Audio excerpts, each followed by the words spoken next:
경찰서에서 보복운전으로 출석하라는 전화를 방금 받으셨나요? 단순한 운전 실수였는데 억울하게 범죄자를 몰릴 위기에 있다면 이 영상을 끝까지 보셔야 합니다. 초기 대응을 어떻게 하느냐에 따라서 실형을 살 수도 있고 무혐의로 끝날 수도 있습니다. 안녕하세요. 형사전문 변호사 이동현 변호사입니다. 오늘은 억울하게 보복운전 혐의를 받을 때 반드시 알아야 할 실전 대처법을 설명드리겠습니다. 실제로 깜빡이 문제나 차선 변경 실수로 시비가 붙었다가 경찰 조사를 받게 되는 분들의 상담이 정말 많이 들어옵니다. 가장 먼저 보복운전이 일반 교통사고와 어떻게 다른지 정확하게 아셔야 합니다. 보복운전은 도로교통법이 아니라 형법이 적용되는 매우 무거운 중범죄입니다. 법원은 여러분이 운전하는 자동차를 위험한 물건, 즉 흉기와 동일하게 취급하고 있습니다. 그래서 적용되는 죄명 앞에는 특수라는 단어를 붙이게 됩니다. 특정 차량을 상대로 위협을 가하거나 공포심을 느끼게 하였다면 범행의 고의성은 성립이 됩니다. 주행 중 앞에서 갑자기 브레이크를 밟거나 차선을 밟으며 거칠게 밀어붙이는 행위가 대표적입니다. 상향등을 눈이 부시도록 지속적으로 켜거나 경적을 길게 울리며 쫓아가는 행위도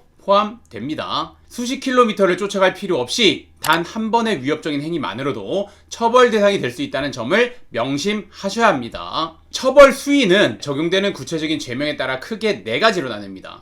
상대방이 위협만 느꼈고 다치지 않았다면 특수 협박죄가 인정되어서 7년 이하의 징역이나 1,000만 원 이하의 벌금에 처해집니다. 가벼운 접촉이라도 발생해서 특수 폭행죄가 성립하면 5년 이하의 징역이나 1,000만 원 이하의 벌금으로 처벌받게 됩니다. 만약 상대방의 차량이 긁히거나 물리적으로 파손이 되었다면 특수 손괴죄도 동일하게 처벌하고 있습니다. 가장 심각한 것은 상대방이 병원에 가서 전치 2주에 진단서라도 끊게 되는 경우입니다. 이때는 특수 상해죄가 적용됩니다. 특수 상해죄가 적용되는 경우에는 벌금형 자체가 아예 없고 1년에서 10년 이하의 징역만 존재합니다. 여기에 더해 형사 입건만 되어도 운전면허가 100일간 정지되며 구속 시에는 그 면허가 즉시 취소됩니다. 경찰 조사를 앞두고 정말 많은 분들이 돌이킬 수 없는 치명적인 실수를 하십니다. 가장 흔한 오해는 상대방이 먼저 원인을 제공했으니 억울하다고 수사기관에 하소연하는 겁니다. 상대방이 먼저 깜빡이 없이 무리하게 끼어들어 순간적으로 화가 났다고 진술하는 분들이 많습니다. 하지만 이런 진술은 본인의 보복 의도, 즉 고의성을 스스로 인정하고 자백하는 꼴이 됩니다. 경찰은 누가 먼저 교통법규를 위반했는지 보다 영상에 찍힌 위협적인 행위 자체에 집중합니다. 블랙박스라는 명백한 객관적인 증거가 있음에도 불구하고 말로만 억울하다고 주장하는 것은 방어에 아무런 도움이 되지 않습니다. 또한 단순한 교통사고로 착각하고 본인의 보험사만 부르면 알아서 해결될 것이라고 믿는 분들도 계십니다. 보복운전은 형사사건이기 때문에 경찰서에 접수되는 순간 보험 처리는 아무런 방어막이 되지 못합니다. 그렇다면 이런 억울한 상황에서 구체적으로 어떻게 행동해야 하는지에 대해서 단계별로 좀 말씀드리겠습니다. 우선 첫 번째로 경찰에 출석 요구 전화를 받자마자 본인의 차량의 블랙박스 영상부터 확보하셔야 됩니다. 시간이 지나 메모리 카드가 덮어 씌워지기 전에 전방과 후방 영상을 모두 컴퓨터에 백업해 두셔야 합니다.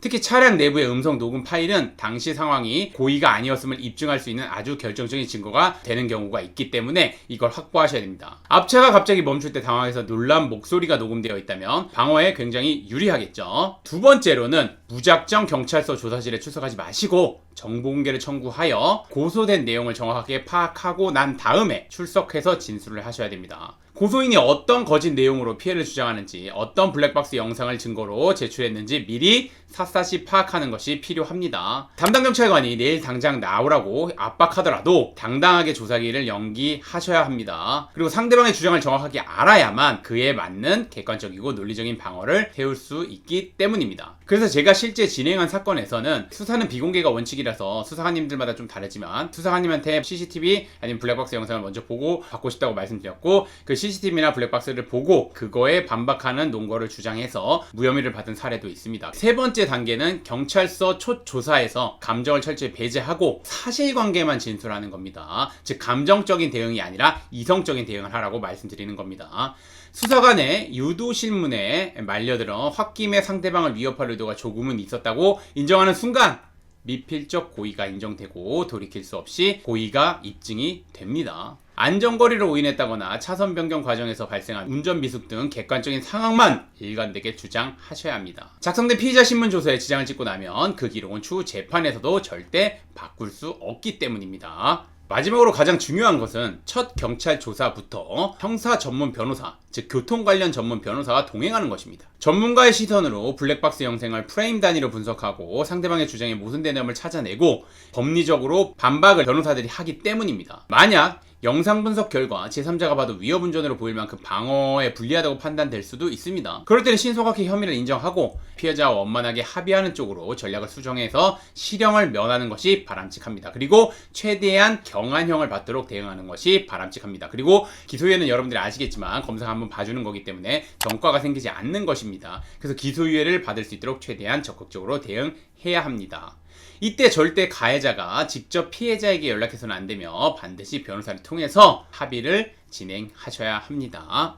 오늘 말씀드린 핵심을 다시 한번 정리해드리겠습니다. 보복운전은 흉기를 이용한 특수라는 죄명이 붙는 범죄로 분류됩니다. 그렇기 때문에 징역형이 선고될 수 있는 굉장히 무거운 형사사건입니다. 상대방의 원인 제공을 핑계로 감정적인 진술을 하는 것은 수사기관에서 고의성을 자백하는 것과 같습니다. 경찰 조사 전에 반드시 정보 공개를 청구해서 고소 내용과 블랙박스에 어떻게 찍혀져 있는지, CCTV에 어떻게 찍혀져 있는지 이런 걸 좀 확인하고 객관적인 증거를 바탕으로 방어 전략을 세워야 합니다. 경찰의 출석 전화를 받고 혼자서 인터넷만 검색하며 섣불리 대응하지 마시고 검증되지 않은 정보로 잘못 진술했다가 면허 취소는 물론이고 징역형까지 선고될 수 있습니다. 이런 최악의 경과를 맞이할 수 있습니다. 실제 제가 진행하는 사건들 중에서도 혼자서 대응하고 잘못된 정보로 대응하시다가 정말 이제 좀 상황이 안 좋아지게 돼서 저한테 오시는 경우가 많은데 정말 안타깝습니다. 그런 걸 보면 가장 중요한 첫 경찰 조사 전에 골든타임을 놓치지 마시고 반드시 객관적인 자료 분석을 토대로